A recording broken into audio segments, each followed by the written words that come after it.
नमस्कार दोस्तों, कैसे हो। तो मैं आज आपको बताऊंगा आज की क्लास में कि गर्भाधान को प्रभावित करने वाले कारक, कि कौन कौन से कारक है जो गर्भाधान को प्रभावित करते हैं, उनके बारे में आज आपको बताऊंगा।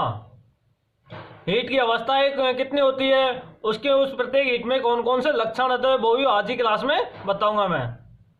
तो चलो अब चलते हैं कि हीट का पता लगाना कि पशु हीट में कैसे आता है, उसके बारे में आज आपको बताऊंगा। यह सबसे महत्वपूर्ण होता है कि पशुपालक को हीट का जल्दी पता लग सके। प्राय गाय 10 से 18 घंटे तथा भैंस 14 से 24 घंटे तक हीट में रहती है। इसीलिए इस दौरान पशुपालक का ध्यान यदि इस ओर नहीं जाता है और देरी हो जाती है तो एआई भी सही समय पर नहीं हो पाएगी और वांछित नतीजे नहीं मिल पाएंगे। अगर पशु हीट में आया और अपन को उस टाइम पता नहीं लगा, देरी से पता लगा, तो अपन एआई करवा तो वो सही समय पर नहीं हो पाएगी और जो अच्छे नतीजे मिलने चाहिए वो नतीजे बिल्कुल नहीं मिलेंगे। पशुपालक को गाय या भैंस के हीट के लक्षणों के बारे में अच्छी तरह जानकारी होनी चाहिए। जो पशुपालक होता है उनके जो गाय भैंस हीट में आती है उनके लक्षणों का अच्छी तरह से पता होना चाहिए कि पशु अपना हीट में आया है या नहीं आया। एनिमल के व्यवहार के साथ बाहरी जननांगों के बदलाव की भी जानकारी होनी चाहिए। एनिमल का व्यवहार भी है और जो बाहरी उसके जननांग है उनकी भी जानकारी होनी चाहिए। भारतीय परिस्थितियों में अधिकतर गाय सुबह से दोपहर तक हीट में आती है। अधिकतर परिस्थितियों में गाय सुबह से दोपहर तक हीट में आती है, जबकि भैंस आधी रात से सुबह तक हीट में आती है। भैंस आधी रात से सुबह तक हीट में आती है। सुबह जल्दी हीट में आने वाले एनिमल्स में ओवुलेशन देरी से होता है। जो पशु सुबह हीट में आता है उनमें ओवुलेशन देरी से होता है, अंडोत्सर्ग, और जबकि दोपहर बाद हीट में आने वाले एनिमल में ओवुलेशन जल्दी होता है। ये देखो कि सुबह जो पशु हीट में आएगा उसमें तो ओवुलेशन देरी से होगा और जो पशु दोपहर बाद में हीट में आया उसमें ओवुलेशन जल्दी होगा। ठीक है, अब देखते हैं कृत्रिम गर्भाधान का समय, कि इसका सही समय क्या है। कृत्रिम गर्भाधान का कि हीट के दौरान यदि सही समय पर एआई की जांच हो तो गर्भाधान होने की संभावना अधिक रहती है। जिस टाइम पे पशु हीट में आया उस टाइम पे अपन सही चीज का पता है तो उस टाइम पे एआई करवाए तो वो बहुत ही लाभदायक है। हीट की 3 अवस्थाएं होती है, ईयरली हीट, मिड हीट और लेट हीट। 3 अवस्थाएं हो गई, ईयरली हीट, मिड हीट और लेट हीट। विशेषज्ञों के अनुसार एआई के लिए मिड हीट सबसे सही समय होता है। जो इंटेलिजेंट डॉक्टर्स होते हैं, गायनोकोलॉजिस्ट, उनके अनुसार एआई के लिए मिड हीट ही सबसे लाभदायक है, सही समय है। हीट शुरू होने के बाद 12 से 18 घंटे वाला समय मिड हीट का होता है। जैसे अब हीट हुई है तो अब के बाद हम 12 से 18 घंटे का समय लगा लो, वो मिड हीट का समय होता है। यानी ओवुलेशन के 13 से 18 घंटे पहले या हीट शुरू होने के बाद 12 से 18 घंटे के बाद में एआई करना उचित रहता है। ठीक है, ओवुलेशन से 13 से 18 घंटे पहले और हीट में आने से 12 से 18 घंटे तक के समय के बीच में एआई करना बहुत ही जरूरी है। इसके प्रेग्नेंट होने की संभावना अधिक रहती है। इसी दौरान गाय भैंस भी एआई के लिए कोऑपरेट करती है। इस टाइम पे गाय भैंस होती है वो एआई के लिए कोऑपरेट करती है वो। तो इसी तरह एआई सुबह या शाम को ही करना चाहिए। यदि गाय भैंस सुबह या दोपहर से पहले हीट में आती है तो उसी दिन शाम को, तथा दोपहर या शाम को हीट में आती है तो गाय या भैंस में अगले दिन सुबह एआई करनी चाहिए। ठीक है, अब देखते हैं हीट की 3 अवस्थाएं और उनके लक्षण, क्या क्या लक्षण है। ठीक है, ईयरली हीट, मिड हीट और लेट हीट। ठीक है, ईयरली हीट के लक्षण देखो। पहले ये पीरियड कितना होता है, 0 से 8 घंटे का। मध्य हीट का आता है 12 से 18 घंटे का और लेट हीट का आता है 18 से 24 घंटे का। ईयरली हीट व्यवहार में उत्तेजना व बेचैनी, मिड हीट में आता है व्यवहार में अधिक बेचैनी व उत्तेजना बुलसे समागम की प्रबल इच्छा। देर हीट में बेचैनी व उत्तेजना नहीं, सामान्य व्यवहार।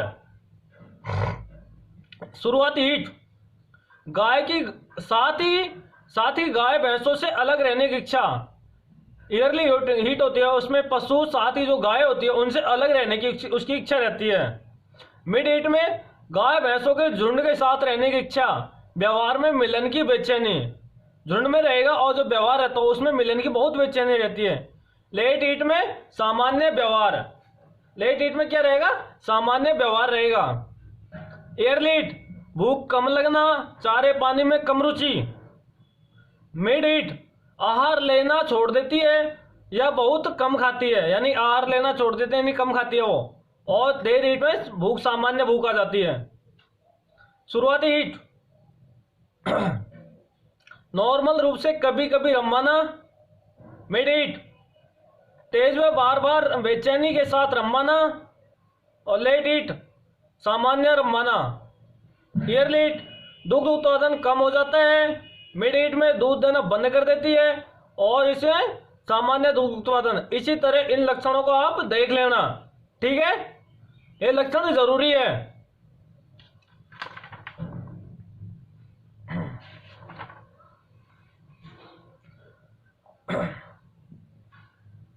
अब देखते हैं कि जो वेजाइना से म्यूकस निकलता है वो क्या है कि रास्ते को चिकना करता है। जो अपन देसी भाषा में बोलते हैं कि बाला जो डिस्चार्ज आता है उससे कि क्या होता है कि वेजाइना और रास्ता है ना वो चिकना होता है, जिससे एआई गन भी आसानी से पास हो जाती है। जो एआई गन है ना वो अंदर आसानी से पास हो जाती है उसमें, पशु की सर्विक्स में। मिड हीट में इन्फेक्शन की संभावना अपेक्षाकृत कम होती है। जो मिड हीट है उसमें इन्फेक्शन होने की संभावना बहुत कम है, क्योंकि इस दौरान गर्भाशय के एंटीबॉडी लेवल में बढ़ोतरी हो जाती है। जो गर्भाशय में एंटीबॉडी लेवल होता है उसमें बढ़ोतरी हो जाती है। एस्ट्रोजन हार्मोन के कारण अंदर के जेनाइटल ऑर्गन्स में ब्लड सप्लाई बढ़ जाती है। जो एस्ट्रोजन हार्मोन्स होते हैं जो उनके जेनाइटल ऑर्गन्स है उनमें ब्लड सप्लाई बढ़ जाती है और बैक्टीरिया मारने के लिए न्यूट्रोफिल्स की संख्या भी बढ़ जाती है, जिससे इन्फेक्शन की संभावना कम रहती है। मिड हीट के समय वेजाइना तथा सर्विक्स के म्यूकस की मात्रा कम होती है, काफी होती है, जिससे स्पर्म को आगे बढ़ने में काफी मदद मिलती है। उससे क्या होता है कि स्पर्म को आगे बढ़ने में बहुत मदद मिलती है तथा गर्भाधान की संभावना बढ़ती है। उससे गर्भाधान की बहुत संभावना बढ़ती है। इसी समय में सर्विक्स से निकलने वाले म्यूकस में फ्रक्टोज, गलक्टोज, एमिनो एसिड्स तथा सियालिक एसिड्स मौजूद रहते हैं जो स्पर्म को पोषण प्रदान करते हैं। ये पदार्थ रहते हैं जो क्या है कि स्पर्म को पोषण प्रदान करते रहते हैं और इनसे म्यूकस अधिक पतला हो जाता है। जो डिस्चार्ज होता है निकलता है वो अधिक पतला हो जाता है, जिससे स्पर्म तेजी से आगे बढ़ जाते हैं। उससे क्या होता है जो स्पर्म होते हैं वो तेजी से आगे बढ़ जाते हैं, ठीक है।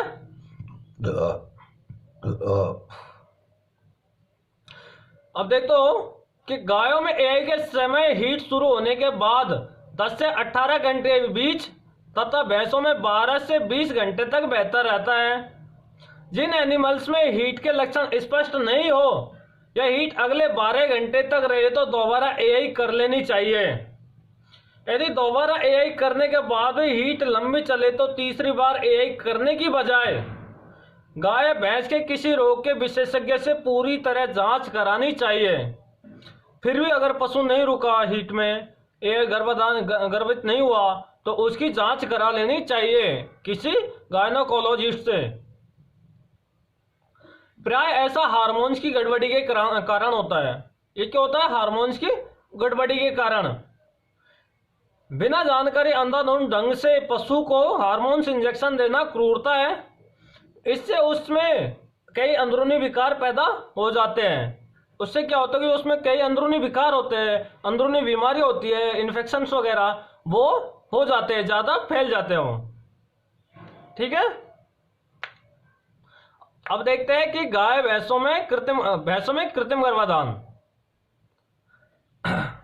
भारत में भैंसों की पालतू किस्म बॉस बोबेलिस को पाला जाता है भारत के अलावा पाकिस्तान, चीन, साउथ ईस्ट एशिया में भी इन्हें खूब पाला जाता है भैंसों को। इसके अलावा कम संख्या में मिस्र, इराक, टर्की, इटली, बुल्गारिया तथा ग्रीस में भी पाली जाती है। भारत में भैंस डेयरी उद्योग का एक प्रमुख भाग है। भारत में क्या है कि भैंस है वो एक डेयरी उद्योग का एक बहुत महत्वपूर्ण भाग है। कई इलाकों में तो गायों की तुलना में भैंसें ज्यादा पाली जाती है, गाय कम और भैंसें ज्यादा पाली जाती है। दुनिया के किसी और देश में भैंसों की संख्या इतनी नहीं है। भारत में भैंसों की संख्या लगभग 70 मिलियन है। कितनी है भारत में? 70 मिलियन है। भारत में पाई जाने वाली दुधारू नस्लों में मुर्रा, मेहसाणा, सूरती, पंडरपुरी, जाफराबादी, नीली रावी और नागपुरी प्रमुख है। ठीक है, ये नस्लें याद रखना चाहिए कि कौन कौन से भारत में भैंस की नस्लें प्रसिद्ध है। मुर्रा, मेहसाणा, सूरती, पंडरपुरी, जाफराबादी, नीली रावी और नागपुरी ये नस्ल प्रसिद्ध है। अब देखो बफेलो बुल का व्यवहार कैसा होता है। बफेलो बुल 2 से 3 साल की उम्र पर सेक्सुअल मैच्योर हो जाता है और सर्विक्स देना शुरू कर देता है। हालांकि 1 साल की उम्र पर स्पर्म बनना शुरू हो जाते हैं, लेकिन 2 साल की उम्र के बाद भैंस पर माउंटिंग करने लगता है। कि 2 साल की उम्र होती है तब जाकर वो माउंटिंग करने लगता है। साधारणतः एक बफेलो बुल का सीमन उतनी तेजी से फोर्स के साथ बाहर नहीं आ पाता जितना काऊ बुल में आता है। जितना काऊ बुल में एक बार सीमन बाहर आता है उतना बफेलो बुल में नहीं आता। बफेलो बुल में 12 से 15 साल की उम्र तक सेक्सुअल डिजायर बनी रहती है। तो सेक्सुअल डिजायर रहती है वो 12 से 15 साल की उम्र तक बनी रहती है। लेकिन 6-7 साल की उम्र के बाद सेक्सुअल पोटेंसी उम्र बढ़ने के साथ साथ धीरे धीरे कम हो जाती है। 7-8 साल की उम्र के बाद बफेलो बुल के सीमन की कंसंट्रेशन रेट भी काफी कम हो जाती है। ठीक है,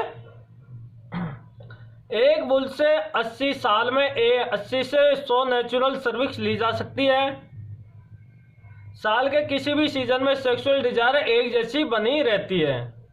ठीक है, अब देखते हैं कि एक ही बुल से सप्ताह में 1 बार सीमन लेने पर सीमन की क्वालिटी सप्ताह में 3 बार लेने से बेहतर होती है। मुर्रा बुल से सप्ताह में 2 बार नेचुरल सर्विक्स ली जा सकती है, लेकिन गर्मियों में जून से अगस्त में बुल काफी सुस्त हो जाते हैं और सप्ताह में 2 बार बढ़िया सर्विक्स नहीं दे पाते। बफेलो बुल सर्दी और गर्मी के प्रति बहुत संवेदनशील होते हैं और गर्मी बर्दाश्त नहीं कर पाते। ठीक है, अब देखते हैं बफेलो सीमन कैसा होता है। बफेलो बुल से छोटी आर्टिफिशियल वेजाइना 20 से 30 सेंटीमीटर में पूरी तरह से किया जा सकता है।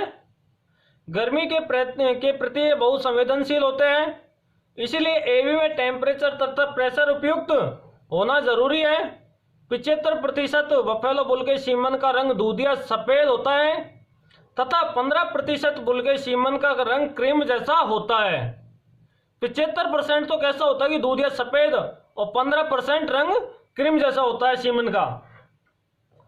मुर्रा बुल का एक बार में लगभग 3 बार सीमन निकालता है तथा अधिकतम मात्रा 8 ml कलेक्ट की गई है। इसीलिए इसकी मात्रा हर सीजन में कम ज़्यादा होती है। गर्मियों में इनकी मात्रा कम हो जाती है और इस पर भी मोर्टेलिटी 0 से +5 ग्रेडियन तक की होती है। सीमन में लहरें काऊ बुल जितनी तेजी नहीं होती, गर्मियों में सीमन में स्पर्म की मोर्टेलिटी कम हो जाती है।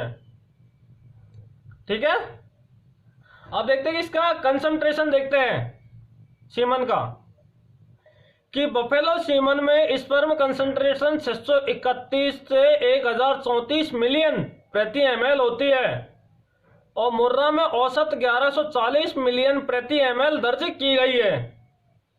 भारत के उत्तरी इलाकों में सर्दियों यानी नवंबर से जनवरी में स्पर्म कंसंट्रेशन कम होती है, जबकि स्प्रिंग सीजन यानी फरवरी से अप्रैल माह तक ज़्यादा होती है, लेकिन इसके बाद में गर्मियों में कम हो जाती है। ठीक है,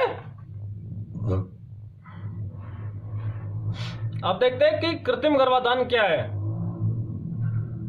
ठीक है, भैंसों में कृत्रिम गर्भाधान की वही विधि प्रयोग में ली जाती है जो गायों में की जाती है, लेकिन भारत में गायों की तुलना में भैंसों में एआई उतनी लोकप्रिय व सफल नहीं हो पाती। इसके कई कारण हैं। सबसे बड़ी वजह तो हीट का पता लगाना, क्योंकि सर्दी गर्मी के प्रति पशु बहुत संवेदनशील होते हैं, इसलिए हीट के लक्षण स्पष्ट रूप से प्रकट नहीं हो पाते।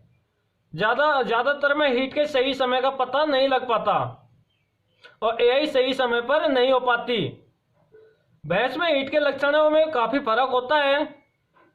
भारत में भैंसों की हीट का पता प्राय उसके मालिक ही लगाते हैं, जो घर के अन्य कामों में व्यस्त रहते हुए इस ओर ध्यान देते हैं तथा एआई के प्रति जागरूक नहीं होते हैं। ऐसे में इंसेमिनेटर भी पशुपालक की बताई हिस्ट्री के अनुसार एआई कर देते हैं। खुद अपने स्तर पर भैंस की पूरी जांच कर हीट का पता नहीं लगाते हैं और ऐसे में सही समय पर एआई नहीं हो पाती और एआई के सही नतीजे नहीं मिल पाते हैं। ठीक है, तो कभी भी अगर एआई करने जाओ तो पशुपालक जी दी हुई हिस्ट्री के अनुसार खुद भी एक बार उसको चेक कर लेना चाहिए पशु हीट में है या नहीं है। ये अपना फर्ज बनता है। ठीक है।